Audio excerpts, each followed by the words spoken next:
हाँ तो नमस्कार बच्चों, कैसे हो आप लोग सभी। आई होप आप लोग अच्छे होंगे, अपनी पढ़ाई को अच्छे से कर रहे होंगे। तो देखिए, आज के इस वीडियो लेक्चर में हम लोग क्या करेंगे कि आपदा प्रबंधन में जितने भी ऑब्जेक्टिव क्वेश्चन पूछे गए उन सभी का सोल्यूशन हम लोग करने वाले हैं। ठीक है, तो यहाँ देखिए आपको 4 ऑप्शन मिलेगा। 4 ऑप्शन में से अगर आप किसी भी क्वेश्चन का आंसर अगर जानते होंगे, उनमें से जो भी सही लगेगा उसका आंसर आपको कमेंट में बताना है। ठीक है, मैं यहाँ क्या करूँगा कि वीडियो को मतलब क्वेश्चन को पढ़ूंगा और उसके बाद फिर जो भी उसका आंसर सही होगा उसको टिक करते हुए आगे बढ़ जाऊँगा। ठीक है, आपको क्या है कि अगर आप उस क्वेश्चन का आंसर जान रहे हैं तो वीडियो को पॉज करके पहले उस क्वेश्चन का आंसर बताना है, कमेंट बॉक्स में बताना है, उसके बाद फिर आगे कंटिन्यू करना है। ठीक है, चलिए देखिए पहला क्वेश्चन क्या है। ठीक है, पहला क्वेश्चन क्या लिखा है। ठीक है, पहले है आपदा प्रबंधन। तो हम बता देते हैं कि आपदा प्रबंधन जो है ना 2 प्रकार का होता है। एक तो होता है प्राकृतिक, एक होता है मानव निर्मित। ठीक है, देखिए प्राकृतिक आपदा उसे ही कहते हैं जो प्रकृति के द्वारा घटित होता है। ठीक है, आपदा मतलब समस्या ही समझ लीजिए। ठीक है, और मानव आपदा क्या होता है कि जो मानव के द्वारा घटित होता है। जैसे अगर हम कहें कि आग क्या प्रकृति के द्वारा लगता है? नहीं ना, मानव के द्वारा लगता है। आग कौन सा हो गया?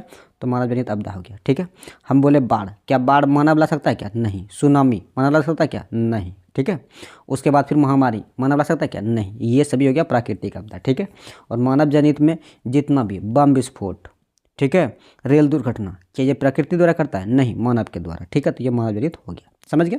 चलिए अब इसी के आसपास क्वेश्चन घूमेगा। ठीक है, जितना भी क्वेश्चन पूछेगा या तो प्राकृतिक आपदा से रिलेटेड होगा या फिर मानव जनित। ठीक है, इसी के आसपास क्वेश्चन घूमने वाला है। ठीक है, तो देखिए पहला क्वेश्चन क्या है।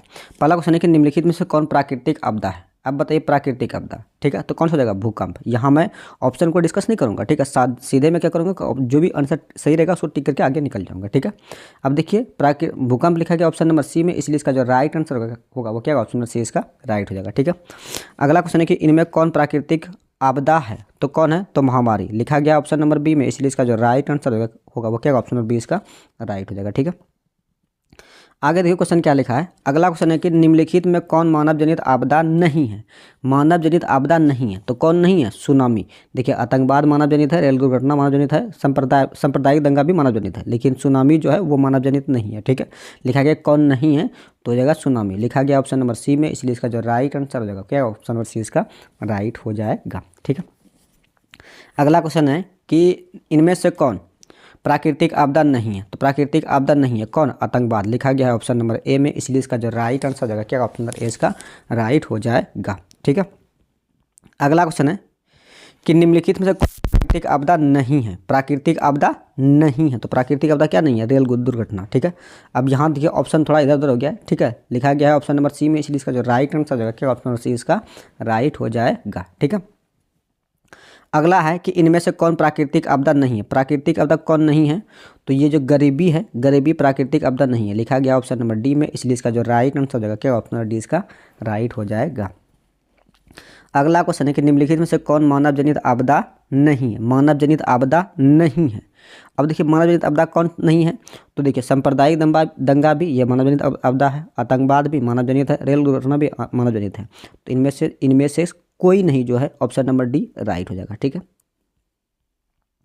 अगला क्वेश्चन है कि निम्न में कौन मानव जनित आपदा है?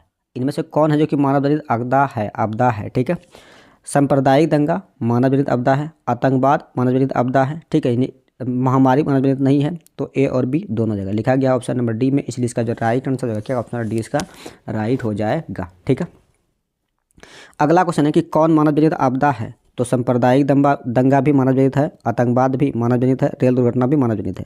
लिखा गया ऑप्शन नंबर डी में उपर्युक्त सभी, इसके लिए इसका जो राइट आंसर होगा क्या? ऑप्शन नंबर डी इसका राइट हो जाएगा। ठीक है, अगला क्वेश्चन ये क्या लिखा है? मानव जनित आपदा है तो ये आतंकवाद जो है ना मानव जनित आपदा है। लिखा गया ऑप्शन नंबर सी में, इसलिए इसका जो राइट आंसर होगा क्या? ऑप्शन नंबर सी इसका राइट हो जाएगा। ठीक है, अगला क्वेश्चन है कि भोपाल गैस त्रासदी किस प्रकार की आपदा है? तो ये मानव के द्वारा घटित हुआ था, इसीलिए मानव जनित आपदा है। लिखा गया ऑप्शन नंबर ए में, इसलिए इसका जो राइट आंसर होगा क्या? ऑप्शन नंबर ए इसका राइट हो जाएगा। ठीक है, अगला क्वेश्चन है कि कितने प्रतिशत कम वर्षा होने पर किसी क्षेत्र को सूखा घोषित कर दिया जाता है? ठीक है, तो कितने प्रतिशत? तो 75%। कितना प्रतिशत? 75। लिखा गया है ऑप्शन नंबर सी में, इसलिए इसका जो राइट आंसर हो जाएगा क्या? ऑप्शन नंबर सी इसका राइट हो जाएगा। ठीक है, अगला क्वेश्चन है कि बिहार का शोक किस नदी को कहा जाता है? तो ये कोसी नदी को कहा जाता है। लिखा गया है ऑप्शन नंबर बी में, इसलिए इसका जो राइट आंसर हो जाएगा क्या? ऑप्शन नंबर बी इसका राइट हो जाएगा। ठीक है, अगला है कि 1919 का भयंकर चक्रवात किस राज्य में आया था। जो 19 में भयंकर चक्रवात आया था वो किस राज्य में आया था, तो उड़ीसा। लिखा गया है ऑप्शन नंबर ए में, इसलिए इसका जो राइट आंसर हो जाएगा क्या, ऑप्शन नंबर ए इसका राइट हो जाएगा। अगला क्वेश्चन कि बिहार में विनाशकारी भूकंप कब आया था, तो ये आया था 1934 ईस्वी में। लिखा गया है ऑप्शन नंबर बी में, इसलिए इसका जो राइट आंसर हो जाएगा क्या, ऑप्शन नंबर बी इसका राइट हो जाएगा। ठीक है, आगे देखो क्वेश्चन क्या लिखा है कि भारत की विनाशकारी चक्रवात किस वर्ष आया था, तो ये 29 अक्टूबर 1999 ईस्वी में आया था। लिखा गया है ऑप्शन नंबर ए में, इसलिए इसका जो राइट आंसर हो जाएगा क्या, ऑप्शन नंबर ए इसका राइट हो जाएगा। ठीक है, अगला क्वेश्चन है कि पश्चिम बंगाल का शोक किस नदी को कहा जाता है, तो ये दामोदर नदी को कहा जाता है। लिखा गया है ऑप्शन नंबर बी में, इसलिए इसका जो राइट आंसर हो जाएगा क्या, ऑप्शन नंबर बी इसका राइट हो जाएगा। ठीक है, अगला क्वेश्चन है कि भारत में अत्यंत विनाशकारी भूकंप कब आया था, तो ये आया था 1934 ईस्वी में। लिखा गया है ऑप्शन नंबर ए में, इसलिए इसका जो राइट आंसर हो जाएगा क्या, ऑप्शन नंबर ए इसका राइट हो जाएगा। ठीक है, अगला क्वेश्चन है कि इनमें सर्वाधिक आपदाग्रस्त राज्य कौन है, तो ये अपना राज्य बिहार है। ठीक है, लिखा गया है ऑप्शन नंबर ए में, इसलिए इसका जो राइट आंसर हो जाएगा क्या, ऑप्शन नंबर ए इसका राइट हो जाएगा। ठीक है, अगला क्वेश्चन है बाढ़ क्या है, तो बाढ़ क्या है, तो ये प्राकृतिक आपदा है। लिखा गया ऑप्शन नंबर ए में, इसलिए इसका जो राइट आंसर हो जाएगा क्या, ऑप्शन नंबर ए इसका राइट हो जाएगा। ठीक है, आगे देखो क्वेश्चन क्या लिखा है। अगला क्वेश्चन है कि नदियों में बाढ़ आने का प्रमुख कारण क्या है, तो जल बढ़ेगा तो बाढ़ आएगा, नदी के तली में अवसाद जमा होगा तो ये बाढ़ आएगा, वर्षा अगर अधिक होगा तो ये बाढ़ आएगा। यानी इनमें से सभी इसका राइट आंसर हो जाएगा। ठीक है, अब लिखा गया है ऑप्शन नंबर डी में, इसीलिए इसका जो राइट आंसर हो जाएगा क्या, ऑप्शन नंबर डी इसका राइट हो जाएगा। अगला क्वेश्चन है कि बाढ़ से अधिक हानि होती है, तो फसलों को भी होती है, पशु को भी होती है, भवनों को भी होती है, इनमें से सभी हो जाएगा। लिखा गया है ऑप्शन नंबर डी में, इसीलिए इसका जो राइट आंसर हो जाएगा क्या, ऑप्शन नंबर डी इसका राइट हो जाएगा। ठीक है, अगला क्वेश्चन है कि कुशहा तटबंध किस नदी पर है, जो कुशहा तट नदी पर है, तो किस नदी पर है, तो ये कोसी नदी पर है। लिखा गया है ऑप्शन नंबर ए में, इसीलिए इसका जो राइट आंसर हो जाएगा क्या, ऑप्शन नंबर ए इसका राइट हो जाएगा। ठीक है, अगला क्वेश्चन है कि किस देश को बाढ़ का देश कहा जाता है, तो ये बांग्लादेश को कहा जाता है। ठीक है, लिखा गया है ऑप्शन नंबर बी में, इसलिए इसका जो राइट आंसर हो जाएगा क्या, ऑप्शन नंबर बी इसका राइट हो जाएगा। आगे देखिए क्वेश्चन क्या है कि निम्नलिखित प्रबंधन हेतु निर्माण कार्य में से कौन बाढ़ नियंत्रण में सहायक हो सकता है, तो अगर हम लोग बांध बना देंगे ना तो बाढ़ नियंत्रण में सहायक हो सकता है। ठीक है, लिखा गया है ऑप्शन नंबर सी में, इसलिए इसका जो राइट आंसर हो जाएगा ऑप्शन नंबर सी इसका राइट हो जाएगा। अगला क्वेश्चन है कि भारत का लगभग कितना प्रतिशत भाग बाढ़ या सुखाड़ से प्रभावित होता है, तो ये 85%। लिखा गया है ऑप्शन नंबर डी में, इसलिए इसका जो राइट आंसर हो जाएगा क्या, ऑप्शन नंबर डी इसका राइट हो जाएगा। ठीक है, आगे देखिए क्वेश्चन क्या है कि बिहार की बड़ी त्रासदी में से एक है, बिहार की बड़ी त्रासदी में से एक क्या है, तो बाढ़ है। लिखा गया ऑप्शन नंबर डी में, इसलिए इसका जो राइट आंसर देगा क्या, ऑप्शन नंबर डी इसका राइट हो जाएगा। ठीक है, अगला क्वेश्चन है कि बिहार राज्य का कितना प्रतिशत क्षेत्र बाढ़ से प्रभावित है, ये 73%। लिखा गया है ऑप्शन नंबर बी में, इसलिए इसका जो राइट आंसर देगा क्या, ऑप्शन नंबर बी इसका राइट हो जाएगा। अगला क्वेश्चन है कि बिहार का कौन सा बाढ़ग्रस्त क्षेत्र है, तो ये कौन सा है, तो उत्तरी बिहार। लिखा गया है ऑप्शन नंबर डी में, इसलिए इसका जो राइट आंसर हो जाएगा क्या, ऑप्शन नंबर डी इसका राइट हो जाएगा। ठीक है, अगला क्वेश्चन है कि बाढ़ के समय हमें निम्नलिखित में से किस स्थान पर जाना चाहिए। अब बताइए ये सब क्वेश्चन किस स्थान पर जाना चाहिए, तो ऊंची भूमि वाले स्थान पर। लिखा गया है ऑप्शन नंबर ए में, इसीलिए इसका जो राइट आंसर हो जाएगा क्या, ऑप्शन नंबर ए इसका राइट हो जाएगा।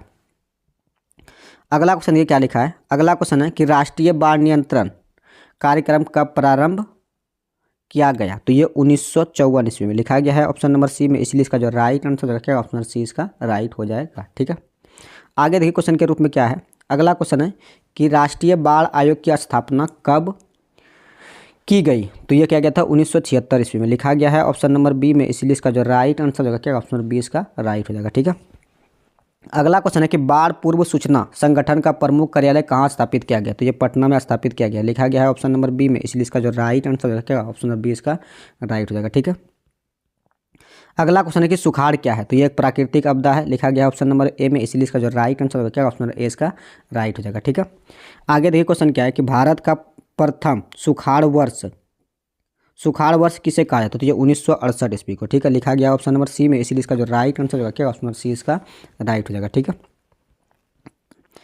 अगला क्वेश्चन क्या लिखा है कि कृषि सुखाड़ होता है, कृषि सुखाड़ कब होता है, तो ये जल के अभाव में होता है। लिखा गया है ऑप्शन नंबर ए में, इसलिए इसका जो राइट आंसर हो जाएगा क्या, ऑप्शन नंबर ए इसका राइट हो जाएगा।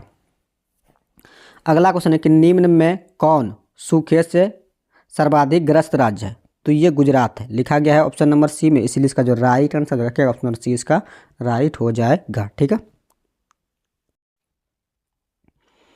अगला देखिए क्वेश्चन क्या है। आगे क्वेश्चन है कि बिहार का कौन सा भाग सर्वाधिक सूखा प्रवण है। बिहार का कौन सा भाग सर्वाधिक सूखा प्रवण है, तो ये दक्षिण बिहार है, लिखा गया है ऑप्शन नंबर सी में, इसलिए इसका जो राइट आंसर हो जाएगा क्या ऑप्शन नंबर सी इसका राइट हो जाएगा। अगला क्वेश्चन है कि सूखे की स्थिति किस प्रकार आती है, तो ये धीरे धीरे आती है, अचानक नहीं आती है। ठीक है, धीरे धीरे आती है, लिखा गया है ऑप्शन नंबर सी में, इसलिए इसका जो राइट आंसर हो जाएगा क्या ऑप्शन नंबर सी इसका राइट हो जाएगा। ठीक है, आगे देखिए क्वेश्चन क्या लिखा है।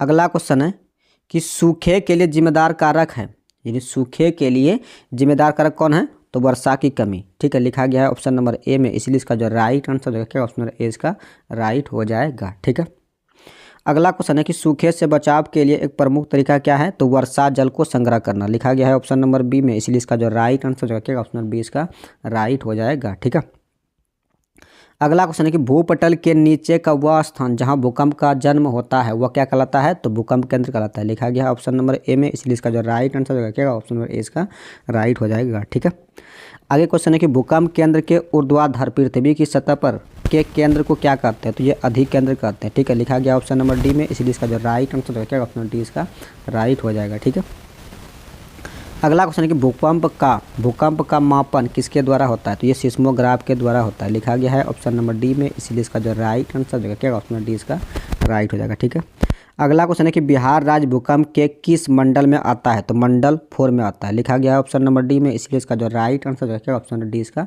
राइट हो जाएगा। ठीक है, आगे देखिए क्वेश्चन क्या है कि निम्न में कौन भूकंप का सर्वाधिक संवेदनशील नगर है, तो ये देहरादून है, लिखा गया है ऑप्शन नंबर ए में, इसीलिए इसका जो राइट आंसर हो क्या ऑप्शन नंबर ए इसका राइट हो जाएगा। ठीक है, आगे देखिए क्वेश्चन क्या लिखा है, किस भूकंपीय तरंग की गहनता सबसे अधिक होती है, तो पी तरंग की गहनता सबसे अधिक होती है, लिखा गया है ऑप्शन नंबर ए में, इसीलिए इसका जो राइट आंसर हो जाएगा क्या ऑप्शन नंबर ए इसका राइट हो जाएगा। ठीक है, आगे देखिए क्या लिखा है। अगला क्वेश्चन है कि भूकंप से पृथ्वी पर पहुंचने वाली सबसे पहली तरंग को क्या कहते हैं, तो पी तरंग कहते हैं, क्योंकि इसकी प्रबलता सबसे अधिक होती है, गहनता सबसे अधिक होती है, इसीलिए इसे क्या कहते हैं पी तरंग कहते हैं। ठीक है, लिखा गया है ऑप्शन नंबर ए में, इसीलिए इसका जो राइट आंसर हो जाएगा क्या ऑप्शन नंबर ए इसका राइट हो जाएगा। ठीक है, आगे देखिए क्वेश्चन क्या है कि भारत में कितने प्रतिशत भूमि भूकंप प्रभावित है, तो ये 56% है, लिखा गया है ऑप्शन नंबर बी में, इसलिए इसका जो राइट आंसर हो जाएगा क्या ऑप्शन बी इसका राइट हो जाएगा। ठीक है, आगे देखो क्वेश्चन है कि महासागर के तली में होने वाले कंपन को किस नाम से जाना जाता है। ठीक है, तो ये सुनामी के नाम से जाना जाता है। ठीक है, किस नाम से, सुनामी के नाम से, लिखा गया है ऑप्शन नंबर ए में, इसलिए इसका जो राइट आंसर हो जाएगा क्या ऑप्शन नंबर ए इसका राइट हो जाएगा। ठीक है, अगला क्वेश्चन है कि सुनामी किस प्रकार की आपदा है, तो ये प्राकृतिक आपदा है, लिखा गया है ऑप्शन नंबर डी में, इसलिए इसका जो राइट आंसर हो जाएगा क्या ऑप्शन नंबर डी इसका राइट हो जाएगा। ठीक है, अगले क्वेश्चन है, आगे देखिए क्या लिखा है, सुनामी कहाँ से आता है, तो कहाँ से आता है, तो समुद्र से आता है, लिखा गया है ऑप्शन नंबर बी में, इसलिए इसका जो राइट आंसर होगा क्या ऑप्शन नंबर बी इसका राइट हो जाएगा। ठीक है, अगला क्वेश्चन है कि सुनामी का प्रमुख कारण है, तो समुद्र में भूकंप आना, लिखा गया है ऑप्शन नंबर ए में, इसलिए इसका जो राइट आंसर होगा क्या ऑप्शन नंबर ए इसका राइट हो जाएगा। ठीक है, अब देखिए साथ ही साथ ये भी मेंशन है कि कौन सा क्वेश्चन किस ईयर में आया है। ठीक है, ये भी हम मेंशन कर दिए हैं। ठीक है, आगे क्वेश्चन है कि महासागर तल के कंपन का परिणाम क्या है, तो सुनामी। महासागर के तल में अगर कंपन होगा तो क्या आएगा, सुनामी, लिखा गया है ऑप्शन नंबर सी में, इसलिए इसका जो राइट आंसर हो जाएगा क्या ऑप्शन सी इसका राइट हो जाएगा। ठीक है, अगला क्वेश्चन है कि 26 दिसंबर 2004 को विश्व के किस हिस्से में भयंकर सुनामी आया था, तो ये बंगाल की खाड़ी में आया था। ठीक है, लिखा गया है ऑप्शन नंबर डी में, इसलिए इसका जो राइट आंसर हो जाएगा क्या ऑप्शन नंबर डी इसका राइट हो जाएगा। ठीक है, अगला क्वेश्चन है कि भूकंप के समय मलबे में दबे व्यक्ति का पता लगाने के लिए कौन सबसे अधिक सहायक होता है, तो यह होता है इंफ्रारेड कैमरा। ठीक है, कौन होता है, इंफ्रारेड कैमरा, लिखा गया है ऑप्शन नंबर बी में, इसलिए इसका जो राइट आंसर हो जाएगा क्या ऑप्शन नंबर बी इसका राइट हो जाएगा। ठीक है, आगे क्वेश्चन क्या लिखा है कि इंफ्रारेड कैमरा का प्रयोग निम्न में से किस आपदा में किया जाता है, तो ये क्या कहते हैं, भूकंप में, लिखा गया है ऑप्शन नंबर सी में, इसलिए इसका जो राइट आंसर हो जाएगा क्या ऑप्शन नंबर सी इसका राइट हो जाएगा। ठीक है, आगे देखिए क्वेश्चन क्या लिखा है कि आपदा कितने प्रकार के होते हैं, बताइए। शुरू में डिस्कस किया था कितना प्रकार, 2 प्रकार, लिखा गया है ऑप्शन नंबर बी में, इसीलिए इसका जो राइट आंसर होगा क्या ऑप्शन नंबर बी इसका राइट हो जाएगा। ठीक है, अगला क्वेश्चन है कि मानव शरीर के आग से जलने की स्थिति में जले हुए स्थान पर क्या प्राथमिक उपचार करना चाहिए? तो ठंडा पानी डालना चाहिए। लिखा गया है ऑप्शन नंबर ए में, इसलिए इसका जो राइट आंसर हो जाएगा क्या, ऑप्शन नंबर ए इसका राइट हो जाएगा। ठीक है, आगे देखिए क्वेश्चन क्या लिखा है। आगे क्वेश्चन है कि इनमें से कौन सा कार्य जले हुए लोगों के लिए नहीं करना चाहिए? ठीक है, तेल का लेप नहीं लगाना चाहिए। क्या नहीं लगाना चाहिए? तेल का लेप नहीं लगाना चाहिए। ठीक है, लिखा गया है ऑप्शन नंबर डी में, इसलिए इसका जो राइट आंसर हो जाएगा क्या, ऑप्शन नंबर डी इसका राइट हो जाएगा। ठीक है, आगे देखिए क्वेश्चन क्या लिखा है कि बस्ती में आग लगने पर निम्नलिखित में कौन सा कार्य आवश्यक है? अगर बस्ती में आग लगेगा तो कौन सा कार्य करेंगे? तो अग्निशमक को बुलाएंगे। ठीक है, लिखा गया है ऑप्शन नंबर सी में, इसलिए इसका जो राइट आंसर हो जाएगा क्या, ऑप्शन नंबर सी इसका राइट हो जाएगा। ठीक है, आगे देखिए क्वेश्चन क्या है। अगला क्वेश्चन है कि आपदा प्रबंधन का प्रमुख घटक है, आपदा प्रबंधन का प्रमुख घटक है, तो आपदा प्रबंधन का प्रमुख घटक क्या है? तो स्थानीय प्रशासन, ठीक है, स्वयंसेवी संगठन, ठीक है, गौतम मोहल्ले के लोग, ठीक है, गौतम मोहल्ले के लोग, इनमें से सभी इसका राइट हो जाएगा। लिखा गया है ऑप्शन नंबर डी में, इसलिए इसका जो राइट आंसर हो जाएगा क्या, ऑप्शन नंबर डी इसका राइट हो जाएगा। ठीक है, आगे देखिए क्वेश्चन क्या लिखा है कि आकस्मिक प्रबंधन के प्रमुख घटक इनमें से कौन है? तो स्थानीय प्रशासन भी है, स्वयंसेवी भी है, गौतम मोहल्ला भी है, इनमें से सभी राइट हो जाएगा। ठीक है, ये क्वेश्चन रिपीट हो गया है। ठीक है, आगे देखिए क्वेश्चन क्या पूछा है कि इनमें से कौन आपदा प्रबंधन के इनमें से कौन आकस्मिक प्रबंधन के घटक नहीं है? तो स्थानीय प्रशासन तो है, स्वयंसेवी संगठन भी है, स्थानीय लोग भी है, लेकिन संगीतकार है क्या? नहीं। तो ऑप्शन नंबर सी में लिखा है, इसलिए इसका जो राइट आंसर होगा क्या, ऑप्शन नंबर सी इसका राइट हो जाएगा। आगे लिखा है कि सामान्य संचार व्यवस्था के बाधित होने का मुख्य कारण क्या है? तो केबल का टूट जाना। केबल का टूट जाना, अगर केबल टूट जाएगा तो क्या आपको मतलब संचार सही से होगा? नहीं, तो यही बाधित होने का मुख्य कारण है। ठीक है, आगे देखिए क्या लिखा है। अगला क्वेश्चन है कि संचार का सबसे लोकप्रिय साधन है, तो सार्वजनिक टेलीफोन। लिखा गया है ऑप्शन नंबर ए में, इसीलिए इसका जो राइट आंसर देगा क्या, ऑप्शन नंबर ए इसका राइट हो जाएगा। ठीक है, अगला क्वेश्चन है कि सुदूर संवेदी उपग्रह यानी रिमोट सेंसिंग उपग्रह का प्रयोग किस लिए होता है? तो किस लिए होता है? तो संसाधनों के खोज के लिए। लिखा गया है ऑप्शन नंबर सी में, इसलिए इसका जो राइट आंसर हो जाएगा क्या, ऑप्शन नंबर सी इसका राइट हो जाएगा। ठीक है, आगे देखिए क्या लिखा है। लिखा है कि इनमें से कौन सा आपदा काल में वैकल्पिक संचार व्यवस्था है? तो रेडियो भी है, उपग्रह भी है, हैम रेडियो भी है, इनमें से सभी इसका राइट आंसर हो जाएगा। ठीक है, लिखा गया है ऑप्शन नंबर डी में, इसीलिए इसका जो राइट आंसर हो जाएगा क्या, ऑप्शन नंबर डी इसका राइट हो जाएगा। ठीक है, आगे देखिए क्या लिखा है कि सन 2001 में भारत के किस राज्य में भयंकर भूकंप आया था? तो ये आया था गुजरात में। लिखा गया है ऑप्शन नंबर सी में, इसलिए इसका जो राइट आंसर हो जाएगा क्या, ऑप्शन नंबर सी इसका राइट हो जाएगा। ठीक है, अगला क्वेश्चन है कि भूकंप संभावित क्षेत्रों में भवन की आकृति कैसी होनी चाहिए? तो ये आयताकार होनी चाहिए। लिखा गया ऑप्शन नंबर डी में, इसलिए इसका जो राइट आंसर हो जाएगा क्या, ऑप्शन नंबर डी इसका राइट हो जाएगा। ठीक है, आगे क्वेश्चन है कि भूस्खलन है, तो भूस्खलन क्या है? एक प्राकृतिक आपदा है, क्योंकि ये प्रकृति के द्वारा प्रदत्त होता है, इसलिए प्राकृतिक आपदा है। लिखा गया ऑप्शन नंबर ए में, इसलिए इसका जो राइट आंसर होगा क्या, ऑप्शन नंबर ए इसका राइट हो जाएगा। ठीक है, अगला क्वेश्चन है कि सर्वाधिक भूस्खलन प्रवण राज्य है, तो ये सर्वाधिक भूस्खलन जो होता है वो उत्तराखंड में आता है। लिखा गया ऑप्शन नंबर ए में, इसलिए इसका जो राइट आंसर होगा क्या, ऑप्शन नंबर ए इसका राइट हो जाएगा। ठीक है, आगे देखिए क्या लिखा है कि भूस्खलन वाले क्षेत्र में ढलान पर मकान का निर्माण क्या है? तो अनुचित है। ठीक है, अनुचित है। लिखा गया है ऑप्शन नंबर बी में, इसलिए इसका जो राइट आंसर होगा क्या, ऑप्शन नंबर बी इसका राइट हो जाएगा। ठीक है, अगर आगे देखिए क्वेश्चन क्या लिखा है कि सुनामी प्रभावित क्षेत्र में मकानों का निर्माण कहाँ करना चाहिए? समुद्र तट से दूर।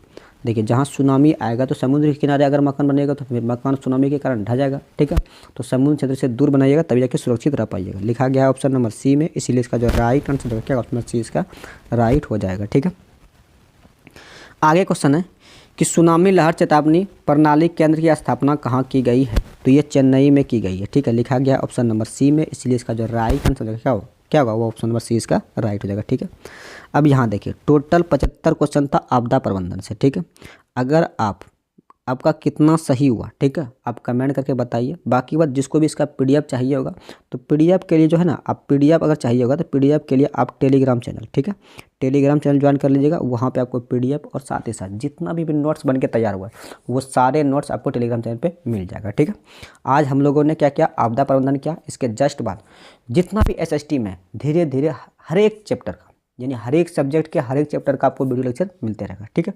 अब देखिए ज़्यादा देखिए क्वेश्चन का मात्रा, यानी क्वेश्चन इसमें ज़्यादा था, 75 क्वेश्चन है तो इसमें 20 मिनट का लेक्चर हो गया, ठीक है। अगर देखिए अगर 75 से कम होगा तो यानी 20 मिनट के आसपास हर एक लेक्चर रहने वाला है, और उससे कम भी होगा, ठीक है।